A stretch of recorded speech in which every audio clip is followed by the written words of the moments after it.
get dressed, get ready for the weekend. Get a lipstick check-in, cause them boys be checking me out of this world. Tonight I'm going out with my girls. All the parties will be there. If you ain't in my circle, be square.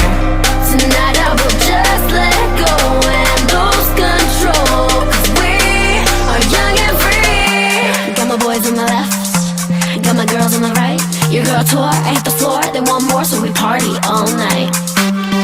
Party all night, party all night. Your girl tour, I hit the floor, they want more, so we party all night. Tonight I will just let go and lose control, cause we are young and free, young and free, young and free, cause we are young and free.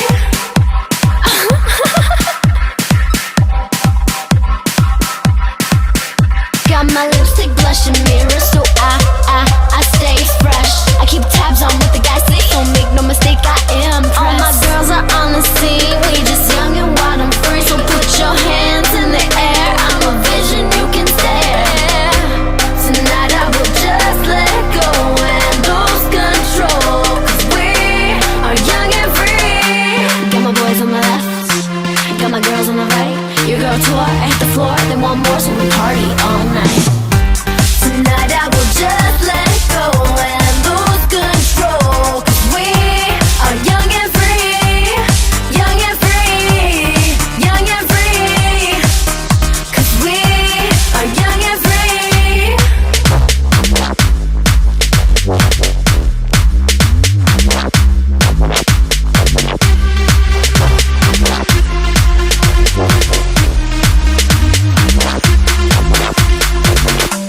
Got my boys on the left, got my girls on the right. Your girl tour, I hit the floor, they want more, so we party all night.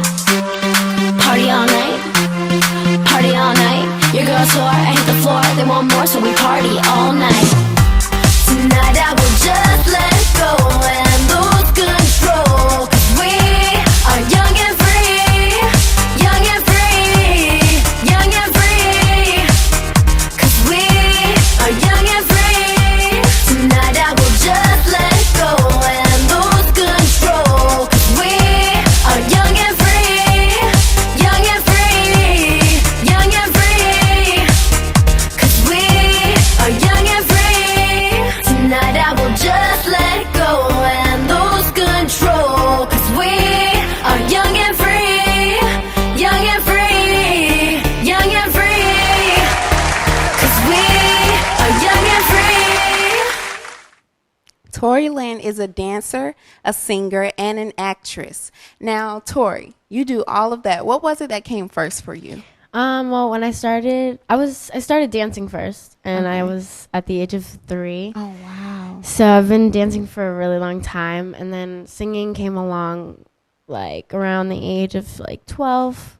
You know, I felt like I was doing dancing for so long, and I was in competition and all that crazy stuff, and I just wanted to kind of like do something more. So I decided to sing, and I'm here now. Okay, so how old are you, Tori? I'm 19 years old. So she's a teen triple threat. Now, Tori, you were in the movie Magic City, Yes. which featured the boy band Mindless Behavior and also Flow Rider. Yes. What did that experience? Oh, you've also been on numerous televised shows. Yes. And you've also been on commercials. So what have those experiences done for your career?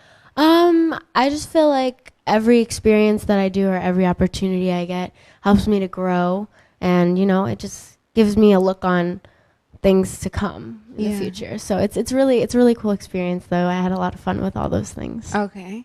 Now, your main influences are your family, your close friends, but I read that your biggest influence was your younger brother. Yes, his Tell name us is why. Glenn. Okay. And he has a disease called cystinosis, Okay. which it's a very big word, just in case you all want to know what it is. It's just basically with the main organs in his body. He has crystals in his major organs, and that can also lead to later on him having a kidney transplant. But it's got like a whole bunch of big words in there that I don't say all the time, but You could go to www.cystinosis, which is spelled cystinosis.org, and everything you need to know about it is all on that website. Perfect. Yes. So, guys, be sure to look that up and find out what exactly it is and how it affects someone. Now, let's see here, in spreading the word about him, because that's what you want to do. Yes. You dedicate a lot of things to him. You spend free time going to Joe DiMaggio and doing a lot of American relays. Yes. What is that experience like, being able to give back? Honestly, it's something that I've grown up. Like, my family's taught me to always give back. Okay. Just because of my brother, you know what I mean? So I've grown up with that, and it feels amazing. I love to just do for people more than I do for myself. Yeah. And it's a great feeling, you know, it makes me feel good. And I love doing charity work, like, all the time. That's so sweet. Yeah. It's so sweet. Definitely. Okay. So you recently released your EP, Young and Free. Yes. And you're doing a college tour right now. Yes, I am. So you're doing a lot, because I've seen all your shows you have lined up. Yeah. It's great. Yeah, I'm excited. It's coming really soon, so gotta get ready for that. With all of this going on, like, how do you feel? I feel great. I mean, like I said before, you know, every experience that is happening right now, it's making me grow, and it's making me more, you know, it's kind of making me mature too, like, as I go along, because I experience a lot of different things and a lot of new environments and get to know different people. So it's really great though. Like, it's a great experience. And it's fun. You know, it's something I love to do. So I love it. So what inspires you, like, when you're writing? When I'm writing, I wouldn't say it inspires me, but my everyday life is what makes me write. What I go through, situations. I mean, I think we all can relate. You know, when you're going through something, you either write it down, or you're just thinking about it, or you're just like, oh my gosh. And instead of thinking about it, I sing it. So that's just basically where my inspiration comes from. Okay. Do you have any, like, a particular setting that you have to have? Like, me personally, I have to be by myself. It has to be quiet. I like to be in the studio. Okay.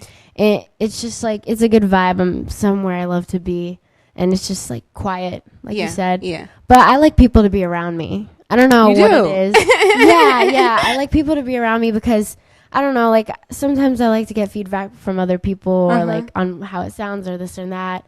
But I like the feeling of people being around me 24/7. It just makes me, I don't know what it is. It's weird, but I don't know. I don't like to be alone. Okay.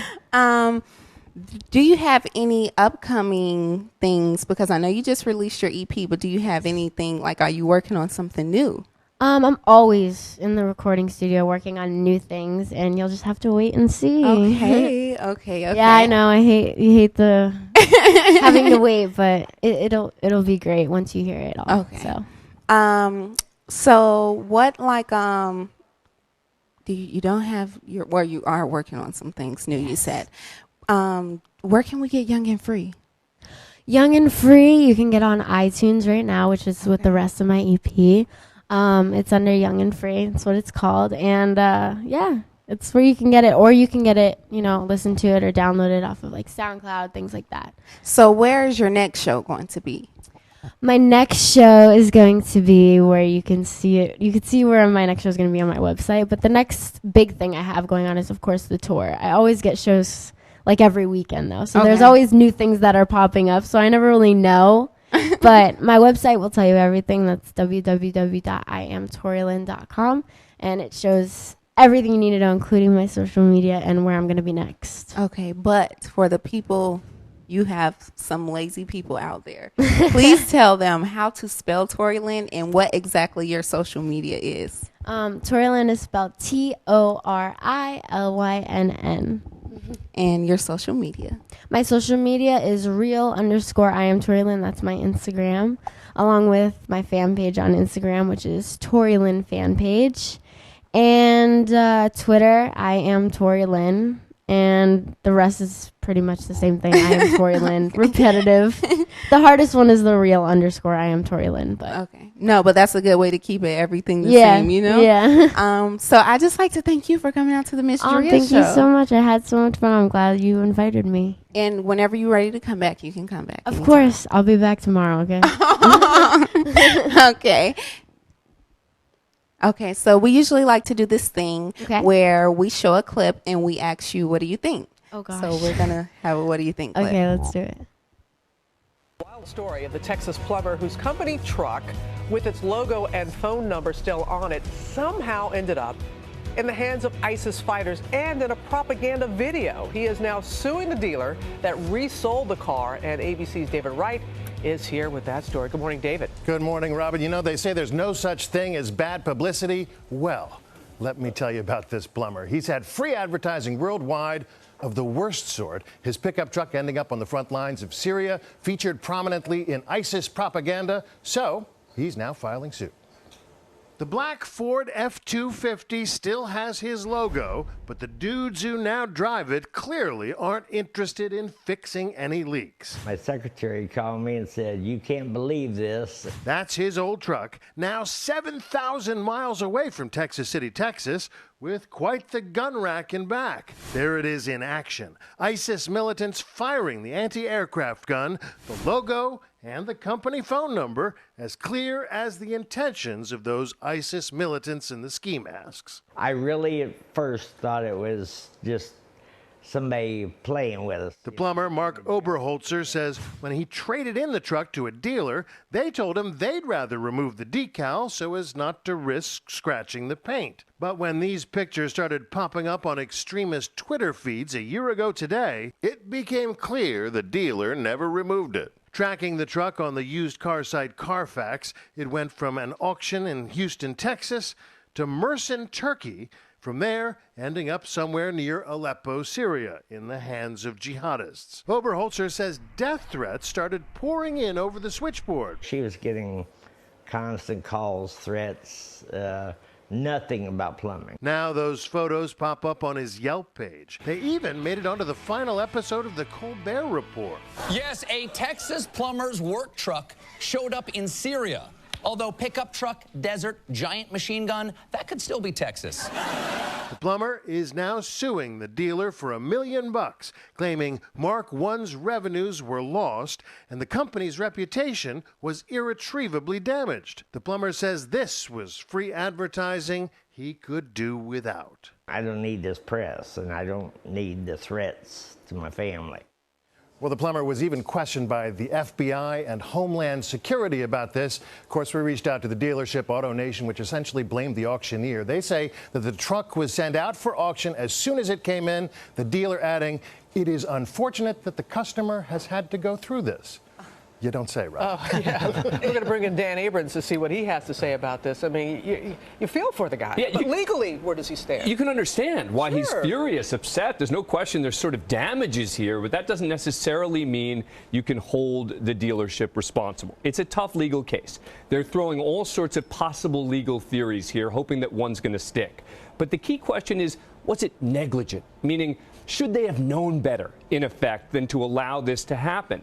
And one of the questions when you're talking about negligence is something called foreseeability, meaning, could you have foreseen that these sorts of damages would occur? Now, you could say it's foreseeable there would be damages, and therefore that he's got a suit. You certainly couldn't have foreseen it was going to end up in Syria in the hands of ISIS. No, you couldn't have foreseen that. But the plumber is saying that he was trying to take down the name and number, and that the dealer stopped him from doing it. Right. He says that the dealer said, don't worry about it. We got a better way to do it. That's the heart of his case. The heart of his case is about that decal, meaning they should have taken it off. They should have known that no one should be driving around in this truck with this decal. And that's certainly the strongest part of his argument. Looking for damages, but really looking for more here. He's looking to clear his name. Sure. He's looking for every time someone says, hey, I saw your truck, or some jerk calls him on the phone and says, oh, you know, what do you do? He says, look, I sued them. I sued them. I think this is his primary effort to clear his name, and there'll probably be a settlement. I just can't imagine being that guy and seeing your truck in that video. With your phone number. With your phone. Oh, I can't Let's imagine. hope this story helps him too. Yeah. Yeah. All right, Dan, thank you. Thank you.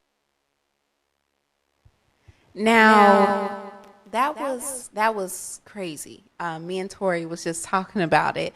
I do personally. I believe that the guy, the owner of the company, should be suing the dealership, because if I offered to take my information off of a truck and you tell me no, that you have a better way of doing it, then I believe I'm going to trust you. And then when I see my truck being in terrorist activity all the way across the country, and people are sending me death threats, you've already lied to me. You told me you were going to do something, you didn't do it. Now this is jeopardizing my business. Now I'm losing business. And it's all because you neglected to do what you said you were going to do. That's absolutely horrible. Yeah, I think it's crazy. Some people are just, the balls that some people have. I'm just like, are you kidding? Like, I don't even know. I'm speechless. I'm just like, wow. Like, I'd be so mad, you know? I feel so bad for that guy. Yeah, I feel bad for him too, because that's horrible. I can't, like you said, I can't even explain it. I would be suing though, just as he's doing. I would be suing. First thing. That's my name. You're messing up my reputation and everything else. So it's and then not horrible. even that, other people are gonna think that he's the one. Exactly. Like doing this or directing them to do this. You know, it's really sad. That's just as if someone stole a police car. Mm-hmm. They're in a sense, they're not, but they could be like impersonating him. They're clearly not. They have a machine gun on top of the truck. They're basically taking his identity and ruining it. Exactly. Yeah. Exactly. Stay tuned. We're going to take a break, but when we come back, we're going to have more of the Ms.Dria show. She don't